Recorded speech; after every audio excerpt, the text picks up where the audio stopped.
মাননীয় বিরোধী দলীয় উপনেতা, আপনি দয়া করে বসুন, সবাই বসুন। এদিকে যারা আছেন আপনারাও বসুন, আপনারা বসুন বসুন বসুন।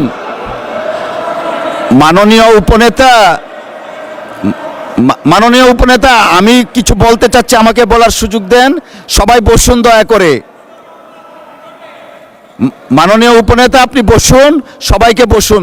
Please take your seat everyone. বসেন বসেন। আচ্ছা ঠিক আছে, বসেন বসেন, সবাই বসেন দয়া করে।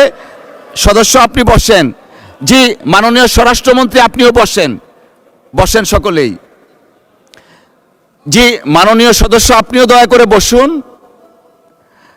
মাননীয় সদস্যবৃন্দ, আসলে এটা আমাদের দেশের সর্বোচ্চ জায়গা। এটা আমরা সবাই দায়িত্বশীলতার পরিচয় দিব। আপনি যে কথাটা বললেন, অনেক কথা বলা হয়েছে স্বরাষ্ট্রমন্ত্রীর পক্ষ থেকে। কথা শুরু করলে আমরা অনেকে অনেক কথা বলতেই থাকি। আপনি যা বললেন সর্বশেষ এক্সপান্স করার জন্য আমরা পরীক্ষা নিরীক্ষা করে দেখব।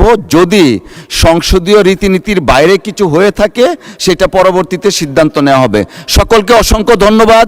আমরা কোনো বিতর্কে যেতে চাচ্ছি না, প্লিজ বসেন। মাননীয় সদস্যবৃন্দ, দিনের কার্যসূচি অনুযায়ী বসেন, প্লিজ বসেন বসেন। আমরা এটা কোনো আলোচনায় যাচ্ছি না, বিতর্কেও যাচ্ছি না, রুলসে পড়ে না। না, মাননীয় স্বরাষ্ট্রমন্ত্রী, আপনি 300 বিধিতে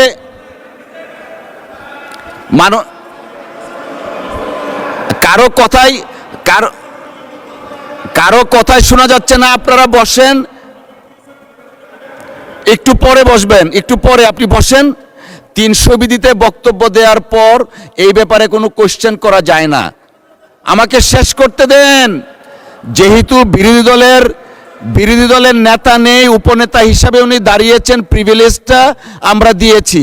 উনি যে বক্তব্য রেখেছেন সেটার প্রেক্ষিতে আমি রুলিং দিয়েছি যে যদি মাননীয় স্বরাষ্ট্রমন্ত্রীর কোনো বক্তব্যে অসংসদীয় কিছু থাকে পরীক্ষা নিরীক্ষার পর সিদ্ধান্ত দেওয়া হবে। সবাই দয়া করে বসেন, আমরা দিনের কার্যসূচিতে যাচ্ছি। মাননীয় সদস্যবৃন্দ, দিনের কার্যসূচি অনুযায়ী এখন 2025-26 অর্থ বৎসরের সম্পূরক বাজেট সম্পর্কে সাধারণ আলোচনা অনুষ্ঠান হবে।